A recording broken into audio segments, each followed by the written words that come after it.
বিচার সংস্কার আর নির্বাচন সব দাবি নিয়েই এনসিপি সোচ্চার বলে জানিয়েছে জাতীয় নাগরিক পার্টির দক্ষিণাঞ্চলের মুখ্য সংগঠক হাসনাত আব্দুল্লাহ। তবে কোনো দল এর বাইরে চিন্তা করছে বলে অভিযোগ জানান তিনি।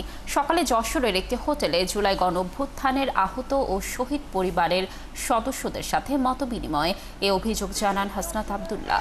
জুলাইয়ে আহতরা সঠিক চিকিৎসা পাচ্ছে না বলে অভিযোগ করে হাসনাত আব্দুল্লাহ বলেন, স্বাস্থ্য উপদেষ্টা এতদিন যা বেতন নিয়েছেন পুরোটাই অপচয় হয়েছে। তিনি দায়িত্ব নেয়ার পর স্বাস্থ্য ব্যবস্থার কোনো উন্নতি হয়নি। জুলাই গণ অভ্যুত্থানকে মব আখ্যা দেয়া হতে পারে, তাই জুলাই সনদের বিকল্প নেই বলেও জানান তিনি। এ সময় জুলাই সনদ বাস্তবায়নে সরকারের বিভিন্ন সেক্টরের ঘাপটি মেরে থাকা স্বৈরাচারের দোসরদের সরানোর দাবি জানান আহত ও শহীদ পরিবারের সদস্যরা।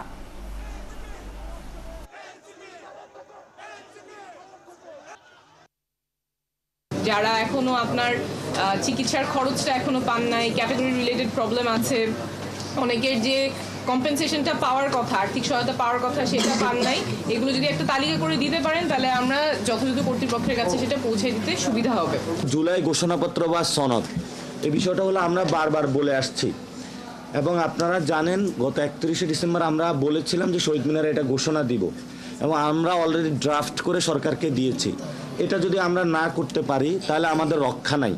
আমাদের একসাথে ঐক্যবদ্ধভাবে এই সংস্কার এবং বিচার নিশ্চিত করার মধ্য দিয়ে অনেকে বলে আমরা নাকি নির্বাচন চাই না।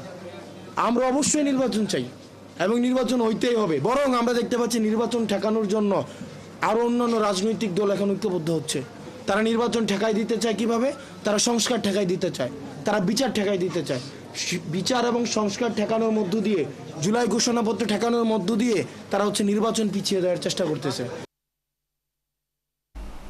জুলাই পদযাত্রার আরও খবর জানাতে আমাদের সাথে যশোর থেকে যুক্ত হচ্ছেন সহকর্মী শাহিদুজ্জামান সাকিব।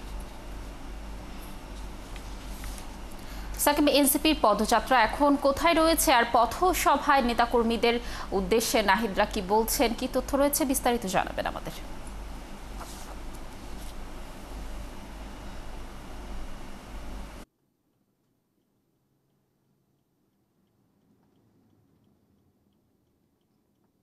লাবণী, যশোরের পথসভাটি শেষ হয়েছে ২০ মিনিট আগে।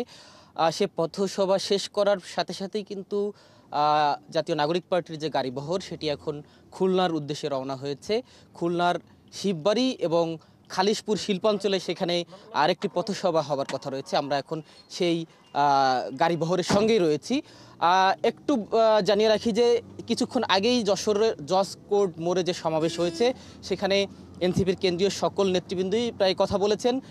এনসিপির আহ্বায়ক নাহিদ ইসলাম তিনি যেটি বলেছেন যে আগামীতে দুর্নীতিবাজ এবং চাঁদাবাজদের বিরুদ্ধে একটি বড় আন্দোলন আসছে, সেই আন্দোলনে জুলাই গণঅভ্যুত্থানের মতো সাধারণ মানুষকে পাশে থাকার আহ্বান তিনি জানিয়েছেন। তিনি বলছেন যে অনেকেই বা অনেক রাজনৈতিক দল পরিকল্পিতভাবে জাতীয় নাগরিক পার্টিকে নির্বাচন বিরোধী দল হিসেবে প্রমাণের চেষ্টা করছেন, তবে এই দাবি সঠিক নয় বলে তিনি বলছেন। পাশাপাশি তিনি বলছেন যে আমরা অর্থাৎ জাতীয় নাগরিক পার্টি শুধুমাত্র নির্বাচন নয়, তারা বিচার সংস্কার এবং নির্বাচন তিনটিই তারা একসঙ্গে চান।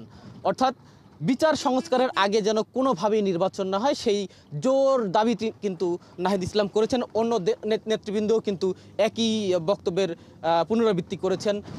জাতীয় নাগরিক পার্টির সদস্য সচিব আক্তার হোসেন তিনি কথা বলেছেন। দক্ষিণ অঞ্চলের মুখ্য সংগঠক হাসনাত আব্দুল্লাহ তিনিও বলেছেন।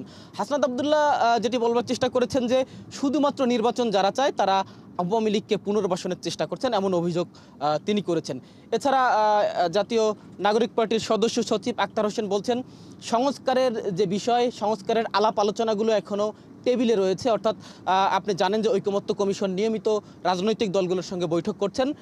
হাসনাত আব্দুল্লাহ আক্তার হোসেন আসলে হুঁশিয়ারি করে যেটি বলবার চেষ্টা করেছেন যে যদি সংস্কারে বিলম্ব হয়, অর্থাৎ সংস্কার আদায় সম্ভব না হয়, তাহলে সেই আলোচনার টেবিল থেকে তারা রাজপথে নেমে সংস্কার আদায় করে নেবেন।